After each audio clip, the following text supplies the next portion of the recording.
Morning. Don't know where you are, but where I am, it's early. The world's still stretching, the coffee's hot, and the signals are already coming in. Let's take a look before the day starts making demands. This is Signal Check with Adrian North. $61 million.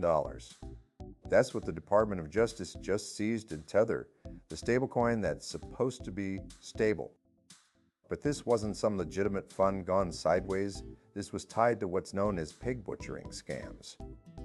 And if that term sounds bizarre, that's because it is. So what is pig butchering? It's not about livestock. It's about you. The scam works like this. Someone reaches out, usually a wrong number text or a dating app match. They're charming, patient. They build trust over weeks, sometimes months.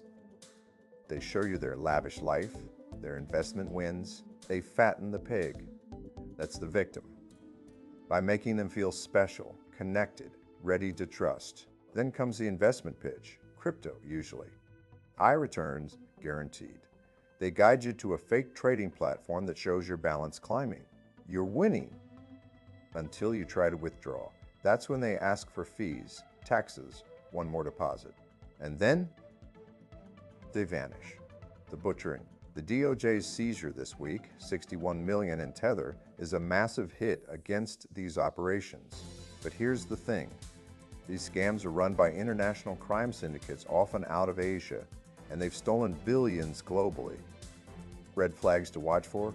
Unsolicited messages, refusal to video chat, pressure to move conversations to encrypted apps like WhatsApp or Telegram, and anyone promising guaranteed crypto returns. Meta filed lawsuits this week against advertisers in Brazil, China, and Vietnam for running what they call celeb-bait scams on Facebook and Instagram. Now, Meta suing someone for deceptive practices is, forgive me, pretty meta.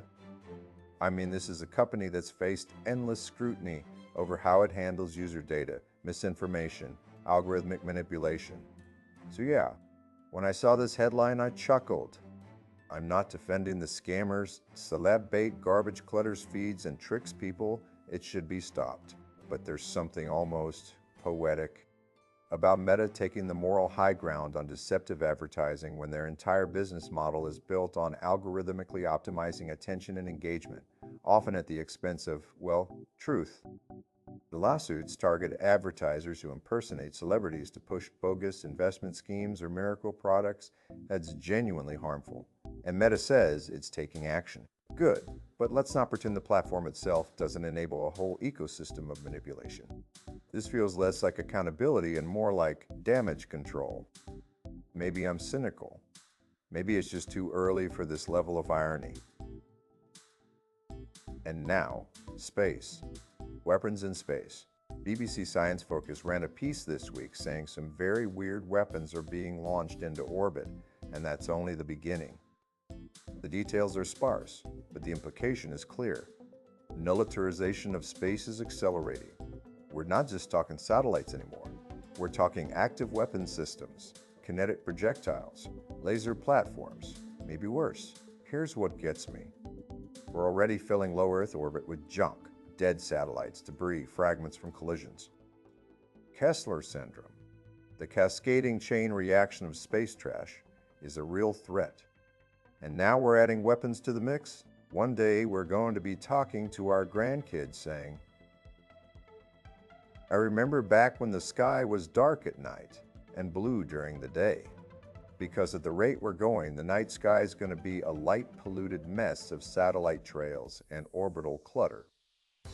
And the day? Who knows what we'll see once enough reflective garbage is circling up there. Space used to be this, frontier. A place for exploration, cooperation, wonder. Now it's becoming another battlefield, another junkyard. Maybe that's just human nature. We can't help but turn every new domain into a strategic liability. But it's hard not to feel like we're squandering something irreplaceable. That's Signal Check for today. Close the tabs, step outside, the day's waiting. We'll talk again next time.